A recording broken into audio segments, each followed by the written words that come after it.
Hello, everyone. My name is Kendra Burgess, and welcome.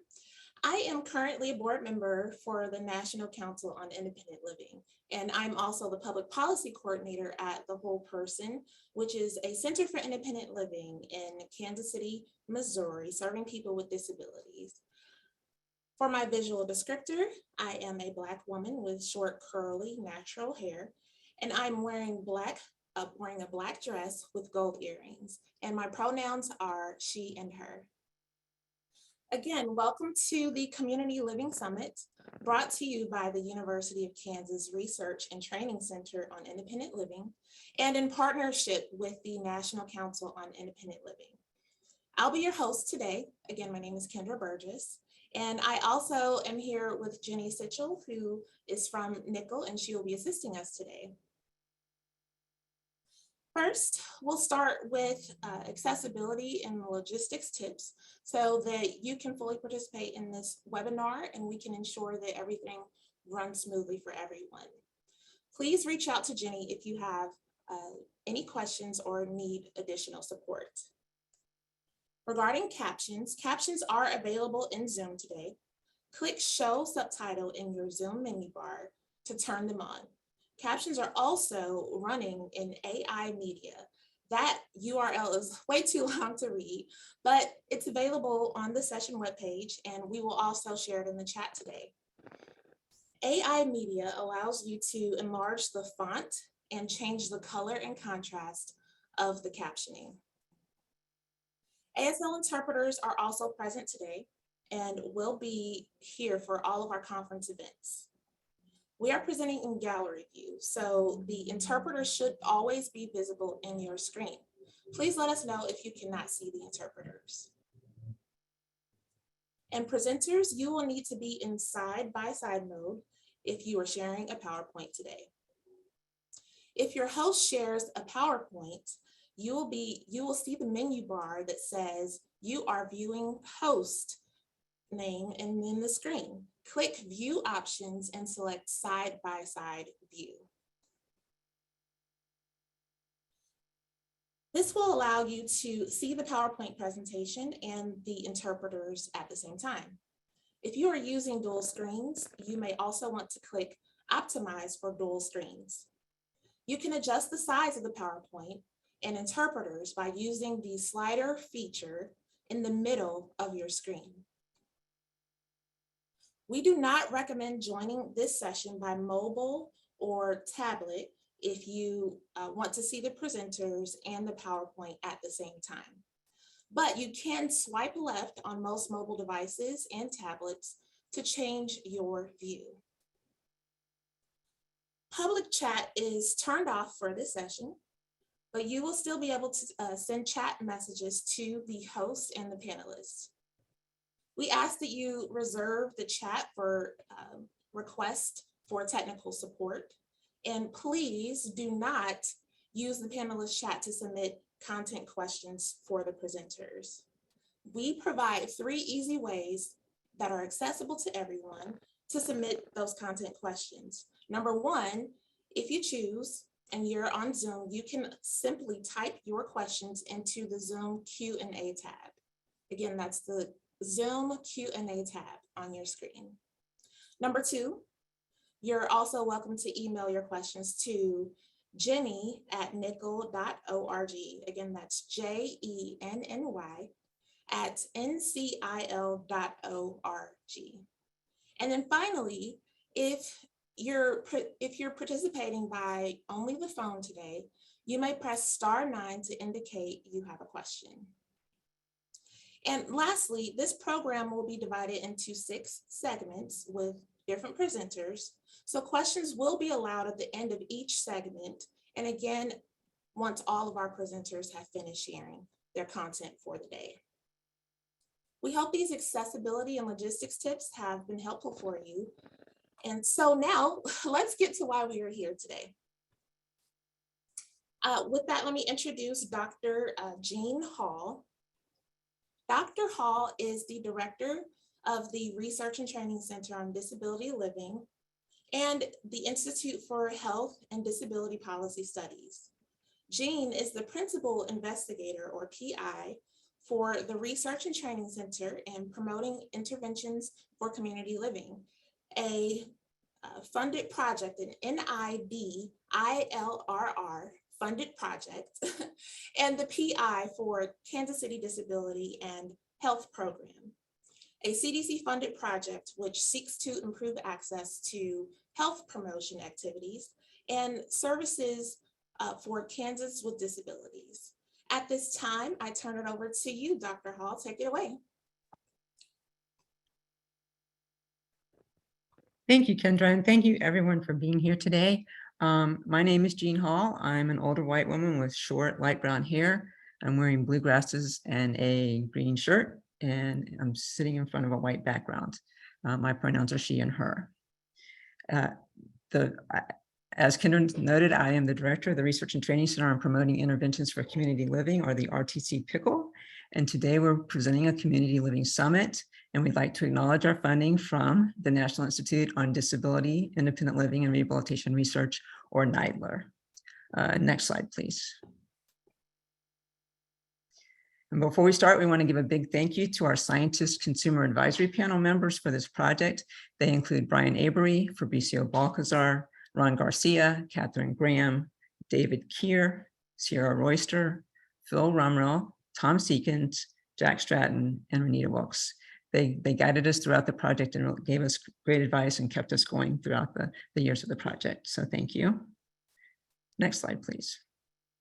So now we'll talk a little bit about community living and participation. I think all of us would agree that social connections play an important role in our overall well-being and quality of life, and that lack of these connections is associated with negative physical and mental health outcomes. I think we've seen that very clearly over the last 2.5 years of living during a pandemic. But we think that CILs can and do play a critical role in supporting community living and participation for people with disabilities. And as we'll talk about today, research shows that people with disabilities who have more usable homes, for example, are able to use their bathrooms more efficiently, are more likely to participate in the community. Research also shows that self-determination skills such as choice making, self-advocacy, and self-management are positively associated with better community participation outcomes. Next slide, please. So what is PICLE? As we noted, PICLE stands for Promoting Interventions for Community Living. And the PICLE project tested 2 community living and participation programs at 6 centers for independent living across the country. Those 6 centers were The Whole Person, Summit Independent Living, Disability Link, Accessibility, the Ability Center, and Voices for Independence. And we'll be hearing a little bit more from Accessibility later today. The PICLE program consists of 2 consumer-directed interventions designed primarily for people with mobility disabilities. First is the Home Usability Program, or HUP. This is a goal-setting program to make a person's home more usable to them. And then the second is Out and About, or OAA, which is a goal-setting program related directly to community participation. And the overall goal of both of these programs is to increase the community participation of people with mobility and other disabilities. Next slide, please. The agenda for today is broken into separate parts, as Kendra mentioned. We'll provide information about these 2 programs, how Centers for Independent Living can use them, and important resources that are available to them as they do use them. So first we'll hear from Lily Greiman at the University of Montana about the Home Usability Program. She'll be followed by Kelsey Goddard at the University of Kansas, who will talk about the Out and About program. Ryan Henley from the University of Kansas will talk about resources available through the National Community Living Resource Center. Then I'll switch gears and hear from Tammy Thimmel, Keisha Walker, and Susan Ferguson at Accessibility in Indiana, and they'll talk about their experience working with consumers with the PICLE program. And finally, we'll close with consumer case studies or just stories of consumers who use these interventions and what their outcomes were. And that will be presented by Randy Gray and Lindsay Kuhn from the University of Kansas. So now I will hand the screen back to Kendra, and thank you again for being here today. Thank you, Dr. Hall. So for our first segment, we are going to be hearing from Lily Greiman on home usability programs. Lily Griman works as a project director at the Research and Training Center on Disability in Rural Communities and has been with the center since 2012. She works across numerous projects with partners across the country and is passionate about the collaborative work of the RTC Rural and does that to improve the lives of people with disabilities in rural communities. Her focus areas are housing, community preparation, rural community development, and spatial and demographic analysis. She's originally from Helena, MT, but has lived in Missoula for about 15 years, where she attended the university and learned about geography there. Lily, we welcome you to present your screen now. Thank you so much, Kendra. Hi, my name is Lily. I use she, her pronouns. I'm a white woman in my 30s with longish light brown hair, and I'm wearing glasses. And I am going to start us off today by talking a little bit about the home usability program and using home usability to support community living. And we'll go over a little bit of some of the results and overview of the home usability project and some of our hopes for the future. And then here, so on the screen, there's an image, a graphic of two buildings next to each other. Could be homes, could be single family homes, could be apartment buildings that are red and yellow with blue windows. And then I have a quote that says, "It's life-changing!" exclamation point, which was a quote from a participant in the home usability program. So next slide, please. What is the home usability program? It is a CIL program, a program that was designed to be implemented at a Center for Independent Living, and is kind of designed to be a one-on-one program where CIL staff work on home usability goal setting with consumers at the center. And the real emphasis of this program is a distinction between usability and accessibility. And essentially, accessibility is, of course, incredibly important, but accessibility often relies on kind of national standards and really specific standards that are intended to be accessible for the widest range of individuals. Usability is actually more about what you as an individual may need in your home. So you could have an accessible home, a quote unquote accessible home, but still need to make some additional usability modifications to make it work for you. So this program also focused on low cost modifications, purchasing assistive technology and developing supports. And we, through the grant, had available $350 per consumer. So a big part of this too was focusing on much lower cost strategies that might be more accessible, there's that word again, to centers for independent living as well for developing this program. It's consumer driven. The design of the program is meant to be that the individual who needs the change is controlling the process. And really the research question, Jean kind of talked about this a little bit, but specifically around home usability, we focused on, does participation in a consumer directed home usability intervention increase community participation with consumers with mobility disabilities? And that was really the focus of this, is we believe that participation in the community starts at home. If you are using up all of your energy or struggling to get in and out of your house, it's going to be really hard for you to go out and access the community and engage as you would like.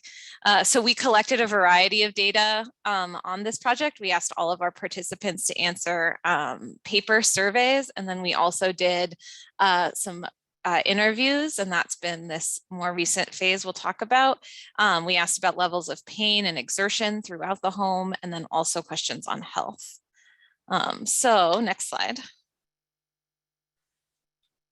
So how did we do this program? So originally, this is the kind of third or fourth phase of this project. It was developed in a previous grant cycle with a team of 5 CIL specialists from 5 different centers. the development of this was consumers worked really closely with CIL staff to work through the program. Intervention just means program, online or with printed manuals. And throughout the process, consumers developed what we were calling a home usability plan, where you could take quiz, conduct health self-assessments. We used the AARP Home Fit Guide for this, and then identify resources, both personal, social, and financial resources that a consumer could potentially contribute to the process, and included a home visit to do this by CIL when feasible. Because of the pandemic, for many reasons, this was not feasible. And so we were working a lot remotely and just talking to folks about what their needs were. So some of the results presented here are from a phase 1 where we worked with the whole person, and then Summit in Missoula to work through a trial with 195 individuals, but only 81 completed the home usability program. And then we'll also talk a little bit, I think, later about phase 2 with some of those case studies where we worked with 4 different CILs with about 90 participants throughout this program. Next slide. So here I just have a screenshot. What's on the screen is a link to the website. It's www.usablehome.com, and usable is spelled USEABLEHOME. So use as a word, able as a word, and home as a word. And so this website was developed to be a facilitation manual or a self-assessment tool that can be used by either CIL staff or an individual consumer to work through the program. And I encourage folks to go visit the website.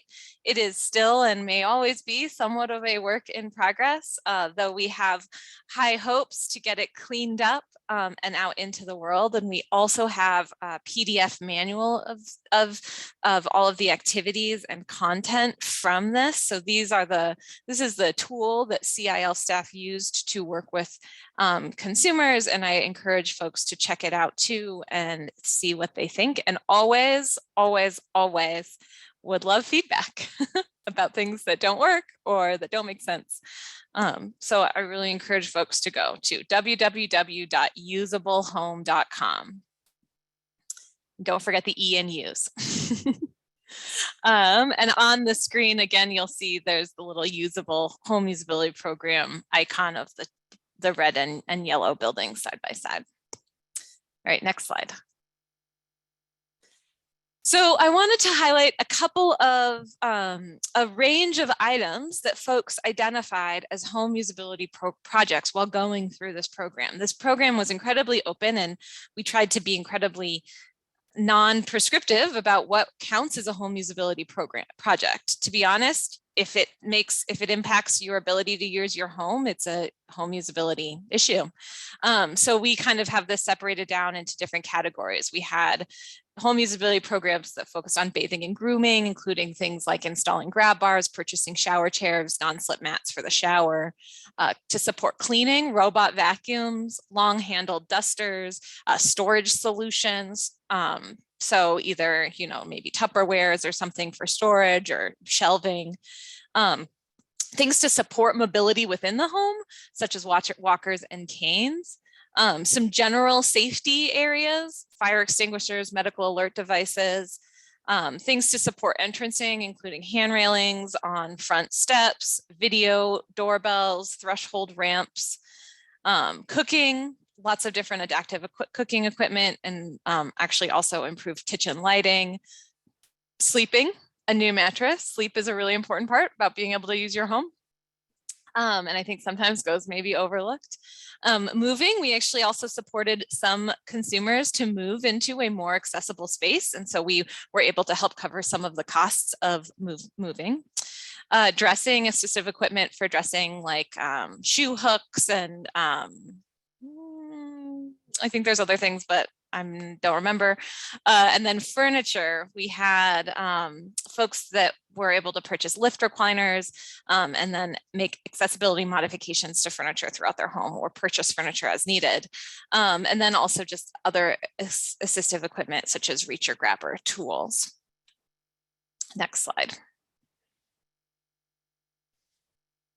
So some results. And so these results are from the study. We are wrapping up data collection currently in our phase 3 of this project, but really phase 1 was a small pilot study that happened several years ago. Phase 2 was was implementing the program at the Whole Person in Kansas City and in Missoula.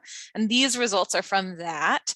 And then phase 3 is kind of the study we're wrapping up now, which we'll get into the case studies, I think, a little bit more.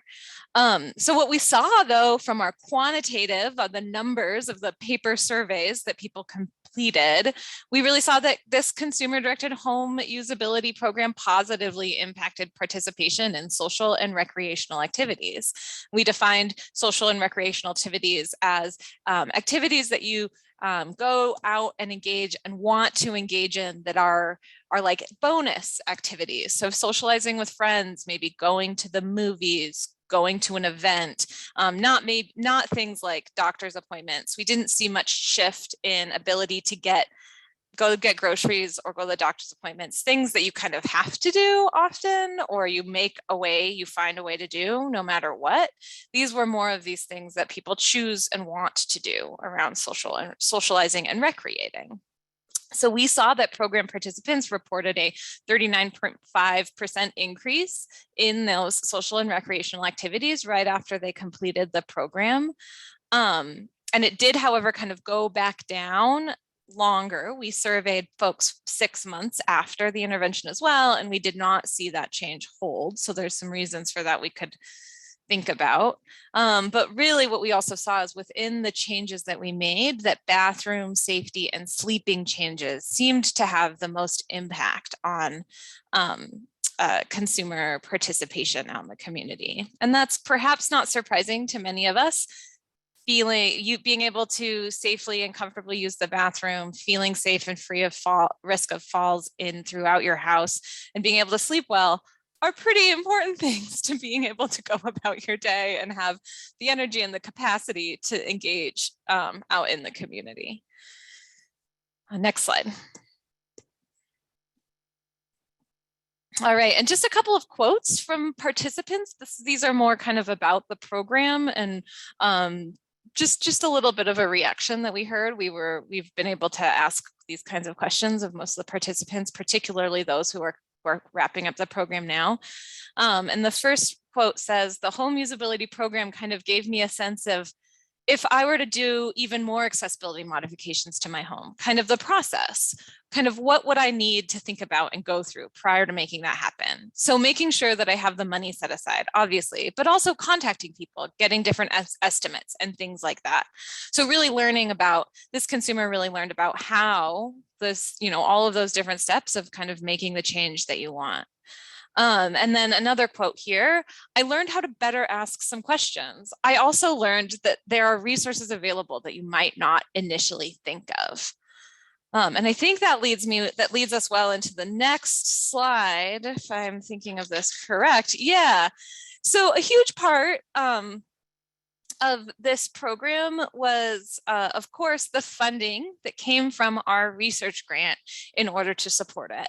But not all consumers had programs that fit or had needs that fit within that $350. So we did have some individuals seeking out and have CILs that then formed new relationships in the community in order to help address some of these home usability needs, because that is a huge financial access, or access to finances to make the change, is one of the biggest barrier that many folks experience in needing to make it. It is possible to make a substantial impact for a lower cost, which is something we saw in this. So that actually opens up some exciting opportunities for CILs to develop new community partnerships and relationships. So across the CILs that we worked with, we saw new relationships with local furniture stores to get donations and discounts, durable medical providers, connections with hardware stores. Home Depot has grants to help make repairs and do some of these things, and you can connect up with your local organizations. There were also, of course, national and nonprofit And then also city governments. And we had some folks who did things like Amazon wish lists, donation drives, partnering with AT programs. And then the really important thing in terms of building these, we learned, was developing and using this data. What we hope is that folks will be able to use the data from this project to support some of those local partnerships in order to develop and implement and create their own home usability programs. So that's actually where I am. If we go to the next slide, I would love to take a quick break here and see if anyone has questions. You know, hopefully we'll have more time at the end. I think probably our contact information will go out so that folks can reach out to me if they want the home usability program manual or just have any questions about the program in general. I want to put that out there, that I love to get questions about the research that I help with. Thank you, Lily, for that presentation. And as Lily mentioned, we are pausing for questions. I did want to clarify briefly that the PowerPoint presentations were sent out yesterday via email, but feel free to contact Jenny at Nickel to request those PowerPoint slides once again. And her email is Jenny, JENNY at ncil.org.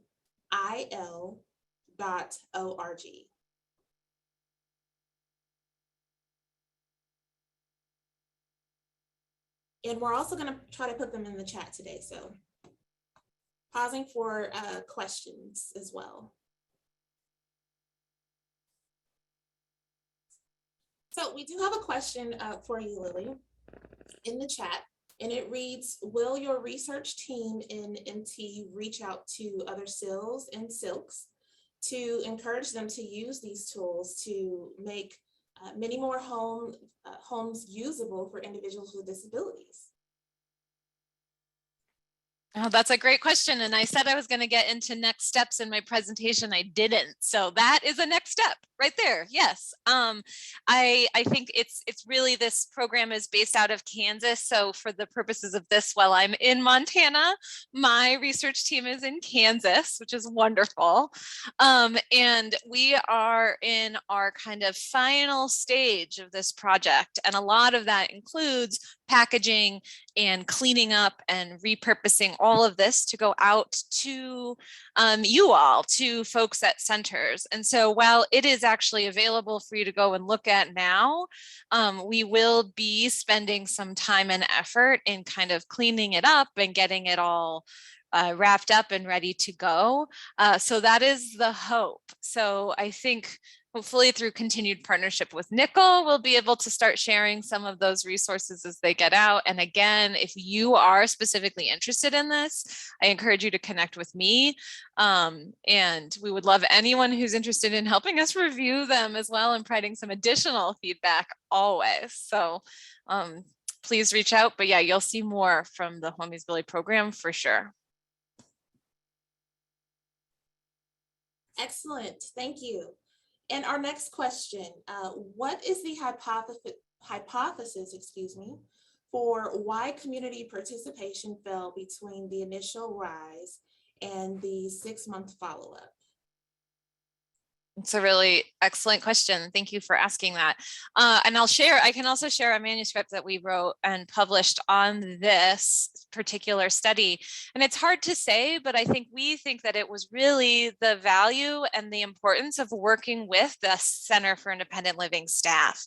So the end of the program also marked for many consumers the end of this one-on-one connection. Like a lot of these consumers may still have had an independent living specialist, but they may not have been meeting with them as frequently as they were throughout the course of this project. And so one of our hypotheses is that by kind of ending some of that contact, they kind of returned to normal rather quickly in terms of how. So although you've made your home more usable and you maybe have been going out, it takes time and practice to also rebuild those habits of going out and doing the things that you want to do. And so we're thinking that it could be that you actually you need more sustained support in order to kind of maintain that activity and continue to use your home Also, housing is often really unstable for many folks for many consumers of centers for independent living. So while we may have been able to make a change in someone's home, it's hard to know what would happen in the 6 months after.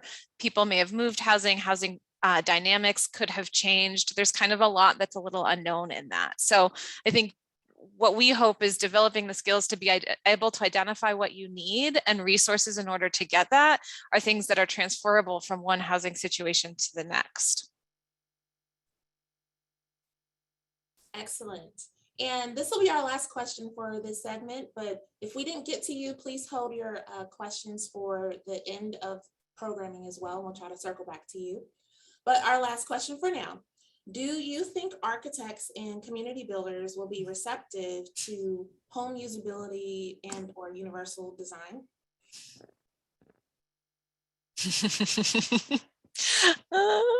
That is an excellent question. Yes and no, perhaps. I think that we will probably see a shift as we see an aging population. I think however, there are so many forces at play in the housing and building market that I think it gets really, really difficult. So I think that's where there's that role of advocates to start working towards visitability regulations at their local municipalities and doing that really important work, because I've been working on this project or something similar for probably 8 years and not a lot has changed. And it can feel like a really intractable issue. And so this is one stopgap measure is essentially how we think of home usability is if you need housing, you need it then, and you don't have a lot of control over what you get. And this is a tool to help make that usable for you. But what we really need is massive, large-scale systemic change around the housing industry. And that's where there's that role of advocacy locally and nationally. And unfortunately, this does not quite address that. So this is just one very small piece of the housing pie. So thank you so much. Thank you for your wonderful presentation, Lily. We learned so much. And next we'll move on to our segment on out and about programming. And that will be presented to us by Kelsey Goddard. Kelsey Goddard is an associate research at the Research and Training Center on Independent Living in Kansas. Kelsey works with centers for independent living across the United States to document the effects that sales are having on consumers with disabilities. Kelsey has presented research findings to the United States Access Board in Washington, D.C., and served as a committee member on the Kansas Commission on Disability Concerns in Topeka, Kansas. Kelsey identifies as a person with a disability and strives to bring awareness to disability concerns through the intersection of research, policy, and advocacy. Kelsey, thank you for being with us today. Thank you, Kendra. So my name is Kelsey. My pronouns are she, her. I am a white woman with long brown hair, and I'm wearing a navy shirt. So we're gonna now switch gears and talk about the Out and About program, which was the second larger program under the Pickle project. Next slide, please. So the Out and About is kind of in its name, but it's really a consumer-driven goal-setting program to increase community participation. So SIL staff worked with consumers to really learn what they wanted to do in the community, what motivates them to get out and about. So it was designed to really empower consumers to set goals and then achieve them. And also worked with consumers to break down barriers that they needed to get out and about. So if there was an accessible bus route, but the sidewalk was not accessible all the way, the SIL staff would then kind of work with the consumer to advocate in whatever way to make that route accessible. And so really the research question for Out and About specifically was, does participation in a community-directed community participation intervention increase community participation for consumers with mobility disabilities and other disabilities? Next slide, please. So we also have a website for Out and About. This is outandabout.ku.edu. And I have included a screenshot of the website homepage, but please navigate to the website and check out all the great resources. Next slide, please. So there's a few steps involved with the Out and About process. So first, the ASL staff would make an initial first meeting with the consumer to really work with them to choose a goal. So they kind of talked about, what do you want to do out in your community? What's important to you? And then also kind of identifying resources related to that goal. So if it was advocacy related, kind of learning about specific rights, or even just learning how to use the internet to find reliable resources. And the second meeting after the goal had been identified was setting a SMART goal. And we'll give some examples of that in just a little bit, but really breaking down goals to be very specific instead of broad. And then we also had a way for consumers to track their goals and their progress made weekly. So sometimes goals were a little bit longer, even spanning a month or two that consumers would work on. And so we wanted a way to really write out the different steps involved in meeting that goal. And then the ASL staff did have weekly check-ins with consumers. So that was important. We didn't want to just kind of set the goals, identify the steps, and let them loose. We really wanted the ASL staff to kind of periodically check in to make sure that the consumer was meeting their goals from their timeline, and then addressing any barriers, supporting them to address any barriers. And then their final meeting after they had achieved their goal was really reviewing and celebrating their progress. I feel like sometimes we forget how far we've come after we've met our goal. And so that final meeting is a time and a space to really celebrate together. Next slide, please. So as I mentioned, there's a couple goals that consumers set. So for example, a couple consumers set getting healthy as a goal, but really we want to make sure that that's a very specific goal to break down what does getting healthy look like. And so the Out and About goal would then kind of be broken down to say, well, going to the gym and identifying supports to join a gym, which gyms are accessible. And then also kind of even having a timeline to do this by, like, I'll call the gyms by May 1st. And then transportation is another area that consumers kind of wanted to address, but then, breaking that down a little bit more. So, calling and identifying their local paratransit system for the first time.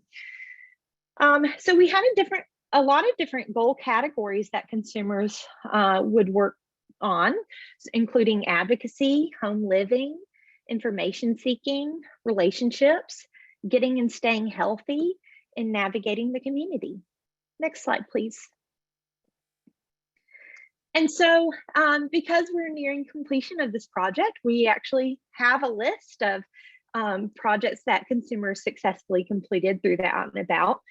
So some of the examples of these include attending a neurodiverse group, getting their house professionally cleaned, reliable transportation, going to a church service online, getting a service animal, socializing and meeting other people, using social media to stay in touch, learning to use a sewing machine, getting a laptop, engaging in social media, decorating for the holidays, setting up a medication delivery system, setting up a food delivery system, attending a trivia night, going out into the community through fishing trips, getting exercise equipment, attending an art class, strategies for typing to decrease fatigue, and then learning about volunteer opportunities.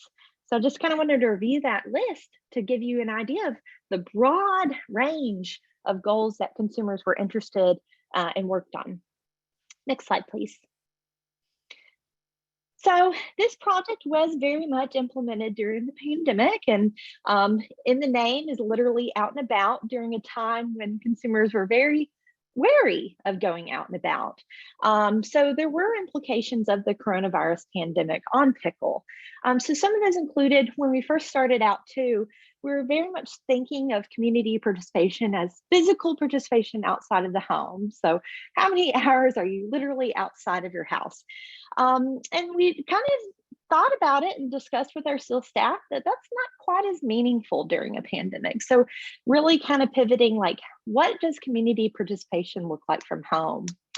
And then also community participation was sometimes described as a luxury. So that was something that we heard from our SEAL staff, that there were a lot of people in emergency crisis during the pandemic, and really they needed to kind of give their attention to meet basic needs. There was a lot of food insecurity, just unmet personal assistance. And so it was one of those things, getting out and about sometimes came second to making sure there was access to food. So we really value our SEAL staff in this project. We see them as the experts on this. And so throughout the process, we really look to them for guidance in the solutions. So, you know, we increased the number of interviews that we were doing to really assess the effects of this program on consumers' lives. We pivoted to community participation from home, and then we learned from SEAL staff about the needs of their consumers. Next slide, please. So a couple quotes to kind of end on today. One consumer said about the Out and About program, "I think definitely the best thing was just kind of the connection with other people. I feel like it really has, for me, at least increased a little bit during this COVID-19 pandemic. We all want to make sure that we stay connected because it can get very lonely when you're either by yourself or with the same group of people constantly." And then another consumer said, "I learned new information, learning about organizations that I didn't know were there, kind of prompting me to actually do a little research of my own, because otherwise I wouldn't have thought about looking up anything about food assistance or mobile meals or anything like that. So it was good, excellent for information, because someday I might need it." Next slide, please. And then we want to open up for any questions from the audience.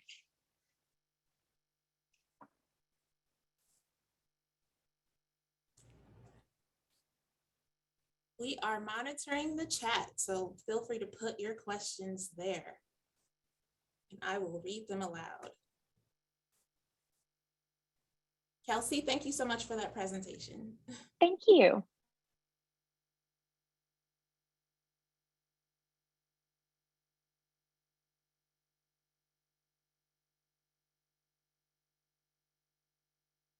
We'll give another moment for individuals to put their question in the chat. Otherwise, we will move on to the next segment.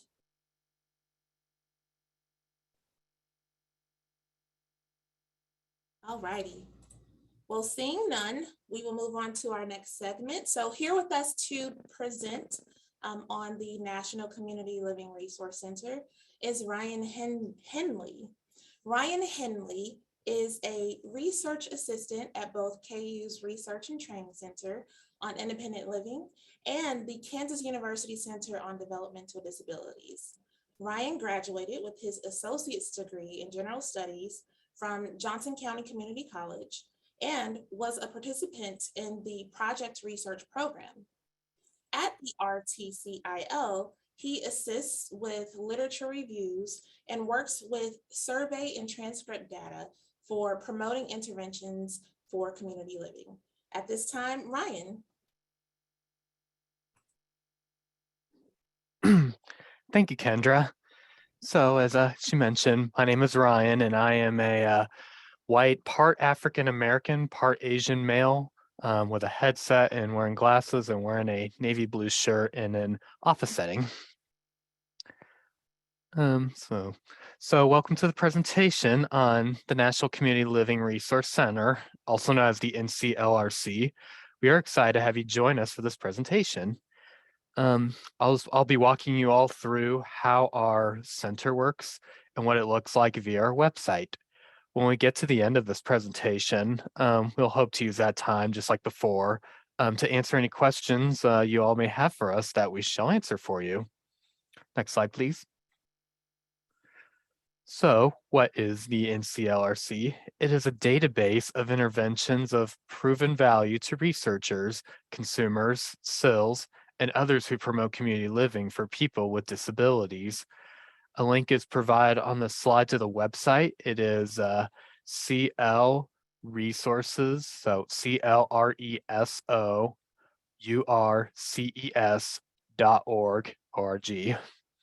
And on the right is just a snapshot of an image. You're showing many people, few with wheelchairs and some that are helping out with text saying life starts at home, life expands in the community, and find community living tools. Next slide, please. Oh, and also note that this website was developed under the RTC Pickle. This website continues to be updated and augmented. So in terms of curated resources, we have selected some of the best available resources that align with our review of the research on improving community living for people with disabilities. For each resource, we tell you what the resource is, why we choose to include it, who benefits from it, and how it can be used. We also provide a link to the resource or a site where you can access the resource in full.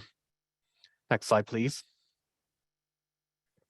On this slide, we list several resources and list them into these following items. While these lists contain many useful resources, we wanted to focus on these 3 topics underlined, so advocacy, community living skills, and health. We believe these topics are the main aspects of community living. Next slide, please. So for advocacy resources, here's the link right here, CL Resources. So CLRESOURCES.org/advocacy ADVOCACE-tools TOOLS. So for this list of resources, we list state protection and advocacy systems created by the Administration for Community Living, also known as the ACL. That is a resource that provides information about the 4 ACL protection and advocacy programs. Second listed is the self-advocacy guides created by Disability Rights of Pennsylvania. This one offers guides on abuse, neglect, and exploitation, the ADA, assistive technology, education, employment, housing, and incarceration. Advocacy skill building toolkits created by the University of Montana. This is a resource that provides materials for SIL staff to lead interactive workshops that introduce and teach advocacy skills. And of course, for more advocacy resources, visit our website. And of course, to the right is a screenshot of what you will see once you get to that certain part of the website, part of the web page. Next slide, please.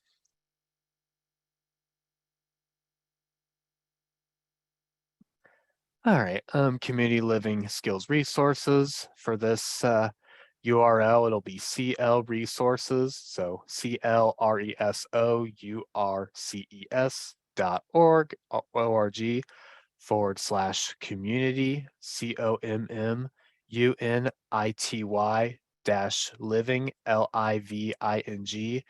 -skills SKILLS TOOLS. For these resources, we list the planning for community living created by the National Parent Center on Transition and Employment. This resource explains the tools for youth to adulthood, transition planning, and developing self-determination. Second list Second resource that is listed on here is the Administration for Community Living program areas created by the Administration for Community Living, known as ACL. This resource manages a variety of programs supporting community living options for older adults and people with disabilities. And the third listed on here is Healthy Community Living site created by the Healthy Community Living, also known as the HCL program. This resource, it's a program about all people having opportunities to live well and participate fully in their communities. It was created to be delivered by CILs, the CILs. And once again, for more community living skills resources, visit our website. And to the right is once again a screenshot of what you'll see when you get to that side of the website. Next slide, please. Health resources. For this URL, it'll be CLRESOURCS resources.org/health HEALTH -tools.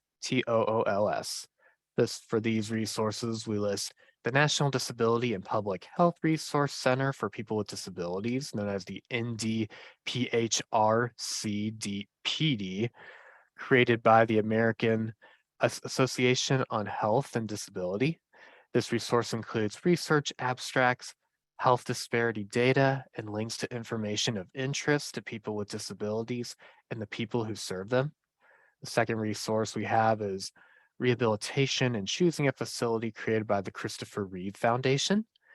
For this resource, this one addresses frequently asked questions about choosing a rehab center and understand the services that can be provided. And then lastly, we have the Improving Access to Healthcare for People with Disabilities, created by the Disability Rights and Educational Defense Fund. This resource helps CIL staff to develop capacity to help people with disabilities access healthcare and long-term services and supports, or LTSS. And yet, once again, for more health resources, you can just visit our website, and to the right is another screenshot of the health webpage of the NCLRC site. Like we said earlier, even though every one of these topics are important for listing resources, we believe that advocacy, community living skills, and health are the three important aspects when it comes to the resource list and community living.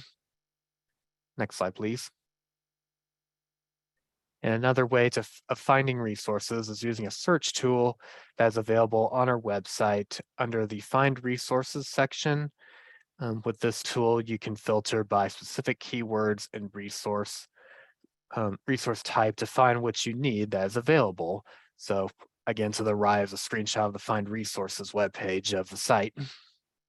Next slide, please. And yep, as before, like the previous two presenters, like Lily and Kelsey, now is the time if you have any questions, we will be able to answer those during this time.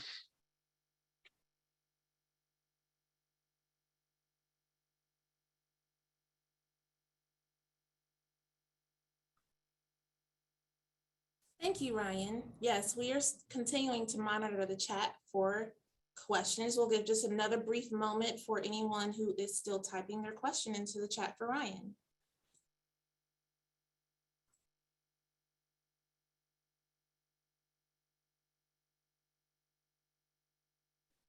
I think we do have a question. Let's see here, just a moment.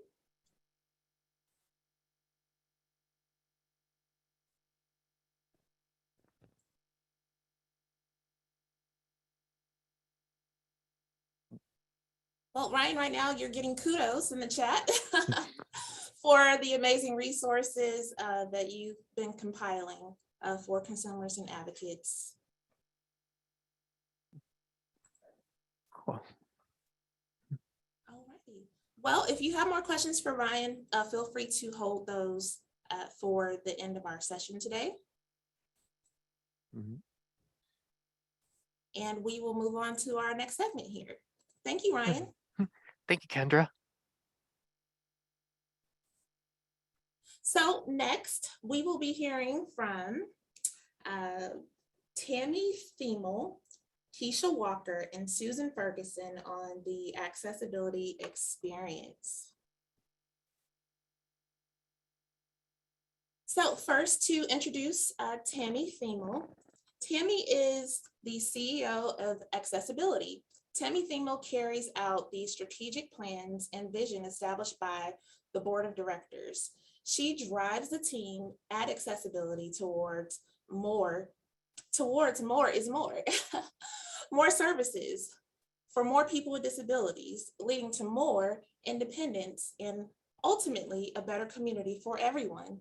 She is passionate about pressing for a change in the domestic violence and sexual assault that impacts persons with disabilities, which happens at a much higher rate than the population as a whole.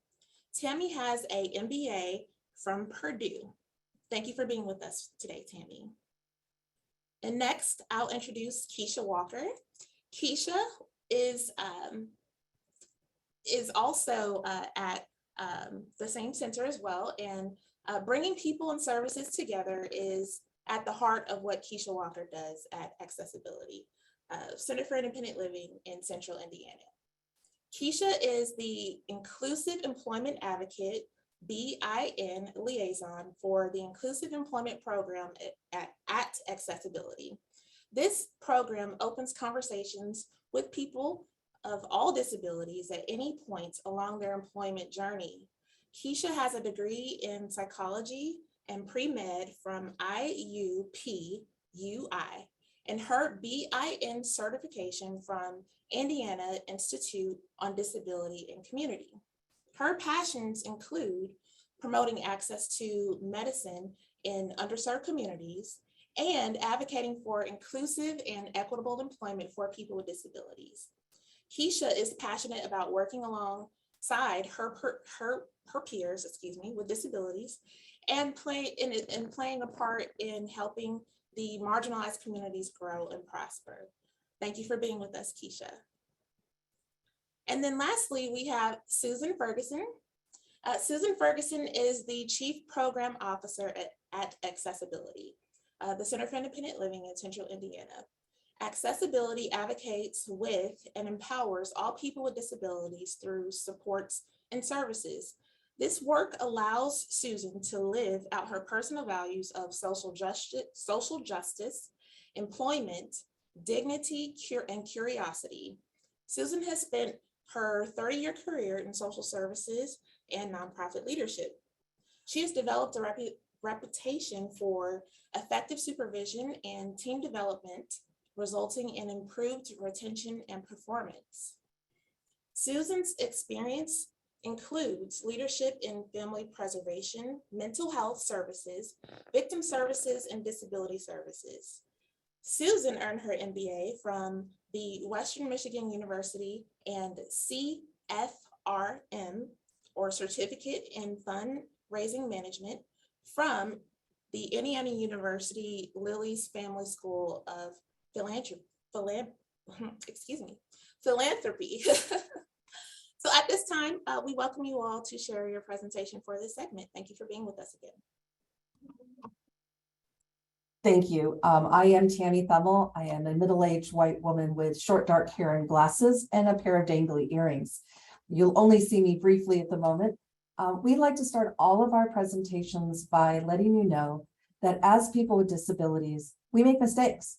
And sometimes those are misgendering or misusing a word or just not being very clear. And we view it as a true kindness to let us know about those things so that we can do better. I am going to turn this over to Keisha for slide 35, please. Okay. Hi, everyone. My name is Keisha. I am a white woman in my early 30s. I'm wearing a teal sweater and a black shirt, and I am also wearing a headset and glasses. So, as Tammy said, I am an advocate at Accessibility, and we are a Center for Independent Living, and I was also one of the PICL research assistants. So I want to talk to you guys about what it was like working with our consumers. And I think it's first important to understand that I was a consumer. In 2019, my mom passed away suddenly. This was very shortly after losing my father a few years prior. So at that time, I was giving up and I was feeling the weight of my grief. It was around that time that I met my advocate at Accessibility. She was the best. She was one of the first people that I met that also used a wheelchair. So we quickly became best friends, at least in my mind.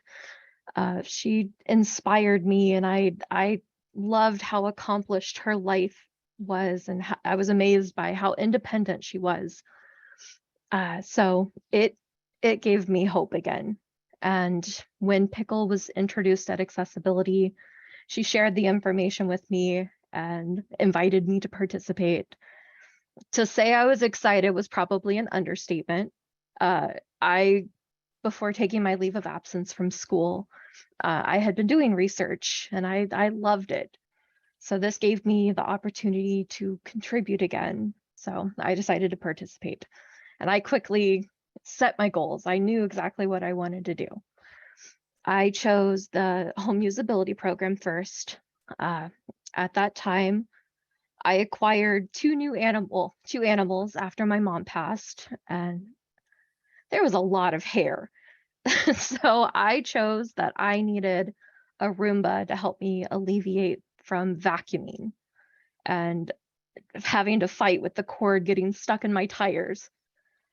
So that was my home usability goal, and it gave me so much more energy to continue on. And I started working on my out and about goal.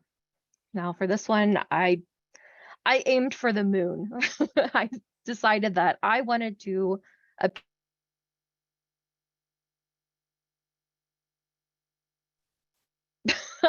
I have been muted. I am so sorry. Would it be better to start over?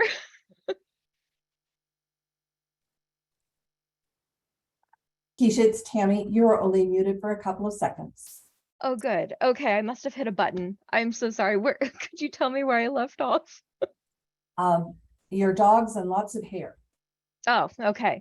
So I chose the Roomba as my to put the funds towards, and that helped me alleviate from having to vacuum and fight with the vacuum cord getting stuck in my tires. And it gave me so much more energy to be able to continue on. So the next goal was my out and about goal, and for this one, I aimed for the moon. I decided that I wanted to obtain my driver's license and go back to school. So I did. I went through all of the training and researched how I was going to obtain an accessible vehicle, and with the help of my advocate, I accomplished my goal. Once they unleashed me on the streets, I was able to go back to school and finish my degree.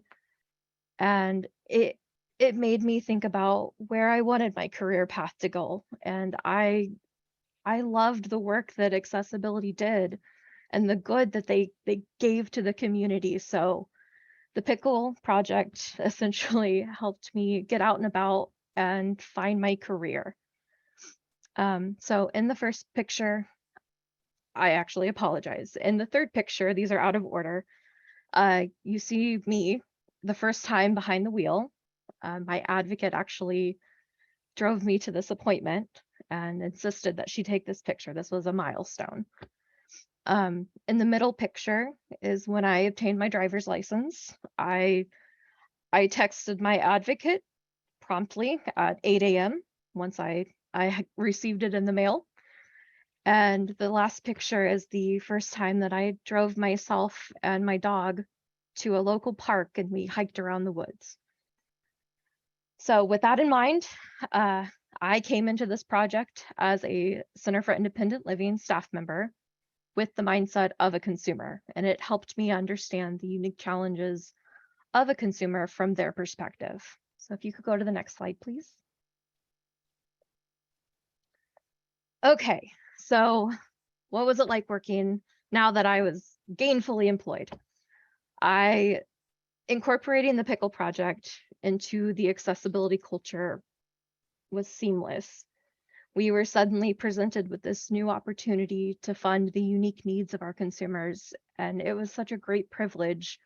And it allowed us to looking beyond keeping our consumers independent. It opened the perspective of different ways that we could achieve that. So for example, we started considering home safety and the different ways that we could address their pain levels and fatigue levels, all the while keeping them inspired to continue leading their independent lives. So the Pickle program allowed us to look at our consumer care in a different light. Instead of frequent check-ins from the advocate, we encourage, our consumers to log their progress while they were working on their goals. Yes, this collected the research, but it became blaringly aware of how this inspired and motivated them. They were now taking charge of documenting their development. We saw that the consumers were contacting us more, and they were so excited to share their updates and talk with us through the obstacles that they were facing. Through every step, the consumers actively communicated with their advocates about how hard they were working and all of this effort that they were putting into their goals. And we were able, like I said, to brainstorm together how they could overcome this obstacle, and that got applied to other obstacles in their life. And that led to more conversations and continued conversation even after they finished the project. Towards the end, we got to celebrate with them about all of their success and achievements. And we talked about different ways that they could carry this on. And to this day, I still talk to many of my consumers about how awesome and hard they worked on this project. They keep me updated. So I also want to point out that the impact of COVID, and I know we'll talk about barriers later, but a large part of it was how we could overcome the COVID pandemic. And I'll be honest with you, we scrambled to accommodate and innovate ways that we could stay connected with our consumers while also staying safe ourselves. Isolation was a major issue that we saw. Many of our consumers were not having their basic needs met, and we brainstormed many times different methods that we could help alleviate that, and how we could give to our community. We also noticed that there was a huge increase in the demand for virtual support. When the research got paused briefly, we weren't able to visit any of our consumers or make physical contact, and that's a huge part of what we do at Accessibility. We are out in the community. So we wanted to when we started checking in, it wasn't phone calls. We made it a point to have Zoom calls. Oftentimes that was the only socialization that the consumers would have that day or that week sometimes. So many of the consumers were discouraged. It gave them hope, but they still struggled with their mental health, and it was rough. But when the project resumed, we saw that their goals shifted, as we had talked about, into how they were going to engage with the community. We started brainstorming how they could attend virtual gatherings. Accessibility hosted some peer support groups. We got them connected with churches. And a lot of goals were to better their physical health. Many people had picked up unhealthy eating patterns and asked to use the funds towards gym equipment and different exercise assistive tech. But I will hand this off to Tammy to talk about how we funded the project. I'm guessing none of you are surprised that we snapped up Keisha as a staff member as soon as she was willing to come work for us. Thank you, Keisha. This is Tammy Thummel again. If you go to the next slide, please. The picture you see on the side of your screen is a shot of a bathroom. It's looking into a shower stall. It has a cabinet with a mirror, a medicine cabinet, and a white ceiling and a very bright blue paint job. And I actually want to start by talking about that bright blue paint job. So this consumer was able to have some remodeling work done to ensure they could continue to live in their home. And we were able to enmesh the pickle funds that we had for the consumer and to add in some CARES Act dollars, some donor dollars, some, you know, what we all do in nonprofit is that pool of collected monies that we can use to something. In addition to those collected monies, we also made some partnerships with some handy persons that were really excited and willing to get involved and get in their hands in, if you will, to this process of keeping people independent and living independently. The consumer for whom this bathroom repair and remodel was done is an exemplar of the funding was all in place, the program was in place, the people were in place. But here's where the independence came in. When the handy person asked the homeowner what color they wanted their bathroom painted, she looked at this person with incredulity and sincerely asked, "Do you mean I get to pick the color?" And he was so excited at how excited she was that he went out and brought back in those little slides. They have little snapshot or little pieces of paint chips. And they look like all of the colors of the rainbow. And this was the color she chose. So pickle is beyond just getting people in the community or increasing their home or connecting them with an advocate. All of those things are amazingly wonderful things. But it also gives a taste of independence that's different. It's you have autonomy and control, even in something as simple as picking your paint color.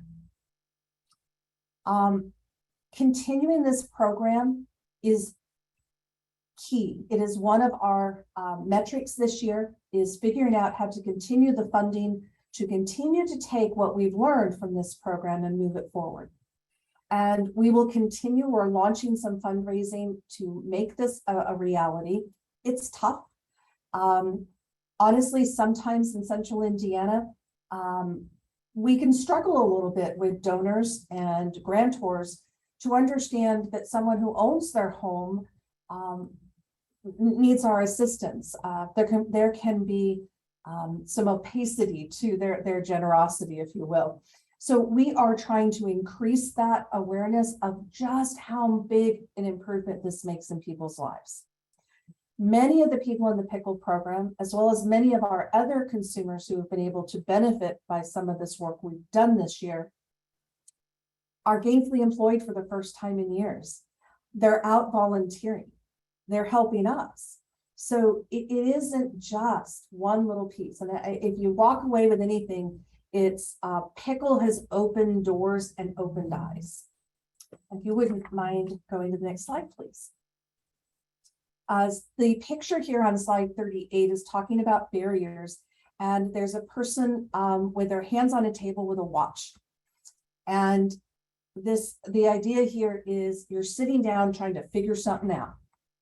So what we're trying to figure out here is, how do we make sure that the work we're doing goes to the mid to highest risk individuals? And Susan Ferguson, who you'll hear from in just a minute, has created an amazing wraparound process to make sure that we are as transparent as possible and that the limited funds go to the highest needs, if you will. And as Keisha mentioned with COVID, the issues were not just with our consumers, it was also with our funders, it was with our own staff. COVID created some really major problems, but there is never a problem without a little bit of silver lining. And the silver lining here was CARES Act money that centers received. I should qualify, some centers received. We were able to use those one-time only dollars and do things like give a gift bag to all of our consumers over the holidays. And again, there was nothing earth-shattering in the bag, but it was, we are thinking of you, we're here for you. We were able to buy groceries and those home modifications, increase their access to technology. You heard Keisha talk about seeing someone's face, even like we are here today on Zoom, was hugely important. But you couldn't do it if they didn't have internet access and if they didn't have a laptop or some other mechanism like an iPad to connect.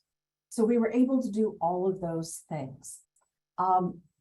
Obviously, more is more, and we do have to start with basic needs. But we are doing more, and the Pickle project is a part of that. And what you've done will continue, and we're incredibly grateful that you allowed us to be a part of this. I'm going to turn it over now to Susan Ferguson to take you into some testimonials. Thank you, Tammy. Yes, this is Susan, and I am a white woman with dark, short hair with a black top on, and I use she, her pronouns. And you can forward to the next slide, please. So I start here with a couple of testimonials, and based on what has already been presented today, some of these will probably not be a surprise to you. So the first one says, thank God they got organizations like you guys. Like there's not too much out there for people with disabilities, you know, and either you've got to have a will of iron to see through it all, or, you know, get a little help up from organizations. And I just want to brag a little bit about our staff who were able to help people and continue to help people who call wade through some of the red tape, for lack of a better term, that that they need to deal with. And so our staff were kind of able to help them overcome some of those obstacles on the way. With the home usability program, I felt like I was going to feel better. I felt more optimistic about my health. I felt like it was making a difference.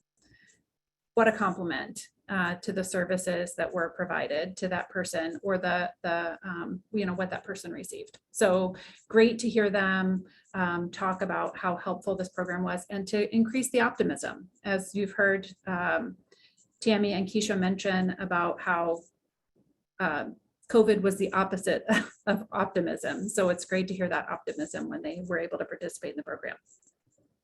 The last two are, I learned that I could do more than I thought I could do, and I learned how to better ask some questions. They're great quotes from consumers to see how they could, you see how this is empowerment. This isn't just we solved a problem for them and then we're done and out of their lives. This is giving them the power to be able to advocate on their own behalf. So I love those testimonials, and just want to say how much I appreciate the staff and the work that they did on with the Pickle program. And so on the next slide, just want to mention kind of what our future planning is and how we hope to continue. So even at the end of this Pickle project, how we want to infuse this into what accessibility does in the future. Tammy mentioned our home modification committee, which is, so now when we review a request for a home modification, we ask one of our board members, an advocate who's not connected with the case, and one of our leadership team to join the advocate who's advocating on behalf of this consumer to have a conversation. And our hope with that is obviously engaging the board and staff in the process, but also doing things like guarding against bias. Are we fairly reviewing who gets home modifications with limited resources, right? We can't do it all. So how do we decide? Providing an opportunity for the story, not just the data. So rather than making a decision based on a request for funding, we have the opportunity for the advocate to really tell the story and represent the consumer in the room. And then again, just garnering that input to ensure the best use of our limited resources. And then we're connecting these stories with engaging donors and funders. So some of the stories that you heard today, even Keisha's story, what a great example that we can take that to a funder or a donor and really talk to them about what a difference this makes in people's lives. And then we are continuing to build partnerships. So you've heard many of those partnerships mentioned here in this presentation today. So looking for additional contractors who will work with us and maybe help us overcome some barriers, connecting with the community and consumers, and even other service providers. So if there are other people in the community doing home modification type work, how can we work together to make sure that we're making the best use of those, again, very limited resources? And then finally, just want to mention that I see this as a barrier buster, right? So when we are working with consumers who are ready to work and do what they need to do and want to get maybe employed or out in the community again, we want to be able to, but they just have that one barrier in the way. How do we help them overcome that barrier, bust through that, and then truly empower them to be able to do what they'd like to do? Yeah, so kind of that enforcing that I can do this if just this one last obstacle was taken out of the way. And I see Kendra coming on, but I just want to mention the picture, which is one of the handymen who helps set accessibility and is working on a project there in building a ramp for one of our consumers. Thank you so much. Ready for questions, I think. Actually, I think we're going to rotate to our last session of the day, and then maybe if we have like a few more moments for questions, we will do that at that time. We appreciate you all at Accessibility Experience for sharing your expertise with us today. So moving on to our last segment for today, we will be hearing consumer case studies from Randy Gray and Lindsley Kuhn. So Randy Christine Gray is a graduate research assistant who does work around exercise and physical fitness for individuals with disabilities, particularly physical disabilities. She is currently in her PhD program for counseling and psychology at the University of Kansas.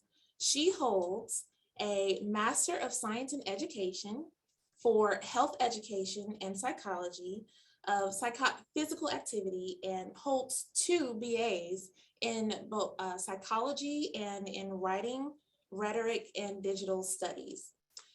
Randy has previously served as a health educator working with individuals with disabilities to improve their physical health.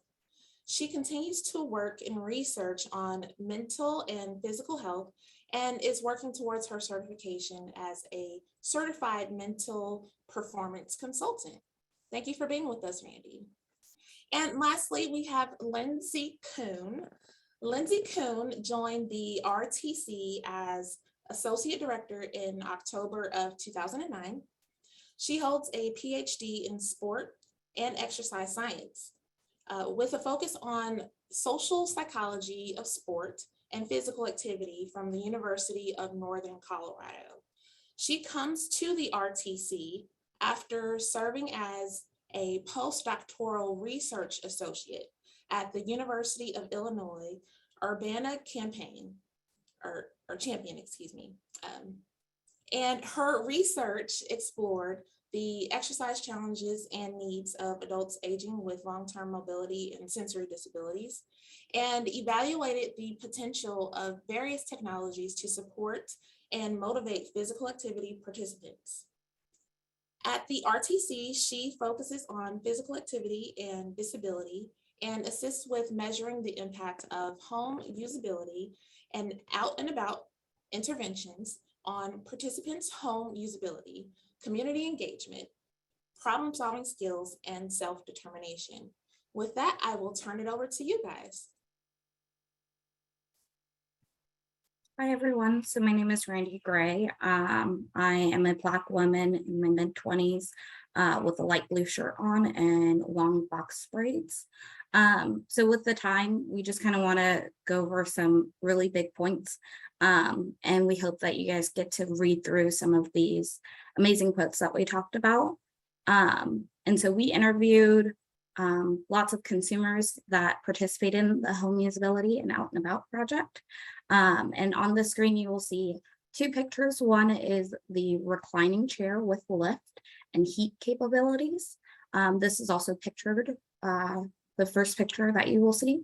The second picture is a Ring doorbell, which is compatible with Amazon Echo, which is also called an Alexa.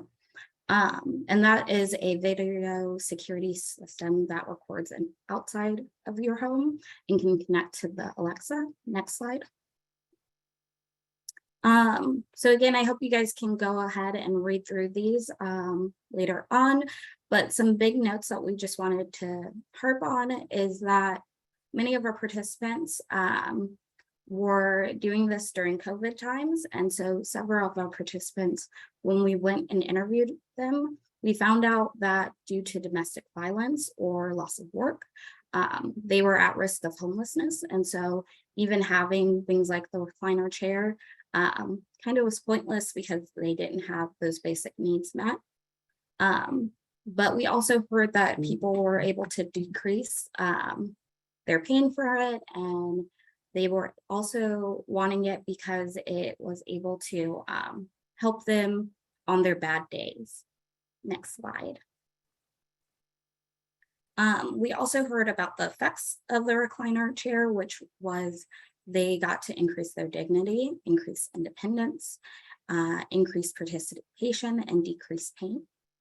Again, I hope you are able to read some of these amazing quotes. Next slide. We also wanted to give you some examples about the Ring doorbell with video capabilities. So the reason why a lot of our consumers picked this was because it was, they were able to find safety, have home security, and some of their mobility concerns were addressed. For example, they were able to not go to the front door and stay seated and see who was at the door instead of trying to run downstairs and be at a risk for falling or risk of injury. Next slide, please. And the same thing with the effects of the Ring doorbell. We just heard that it increased their safety concerns, both when they were at home and when they were out and about, and it also decreased exertion. Next slide. And lastly, with the home usability part of this, we asked if money were no object, what else would they get? And we got a variety of information. But one of the biggest things that we learned from this was that we needed basic needs met. So one person talked about being in an attic and not having heat or AC. And so that was a big thing. And so now I'm going to send it over to Lindsay to talk about out and about. Thanks, Randy. Hi, everyone. I'll jump right in so that we can try to wrap up here. If you could go to the next slide, that would be great. Thank you. So we talked to consumers about their out and about goals in detail. They had a lot of choice and control, as has already been explained, about their particular goal. And we wanted to highlight two of the more common out and about goals. And this includes accessing and learning to use technology, and then exercising. Next slide, please. So when we asked consumers why they had a desire to access and learn technology, we learned that obviously a lot of this had to do with COVID. So consumers had to deal with a lot of like isolation and changing how they participate in the community and how they felt connected to others. So we learned that a lack of access to information or even sense of isolation and lack of community participation were common themes, and hence the desire for technology goals for out and about. Next slide, please. We found that the effects of learning, accessing and learning to use these technologies allowed consumers to increase their access to information. They were able to obtain goods and services that they need due to an increase in delivery options. And increase their connection to family and friends, as well as their community participation through these technologies.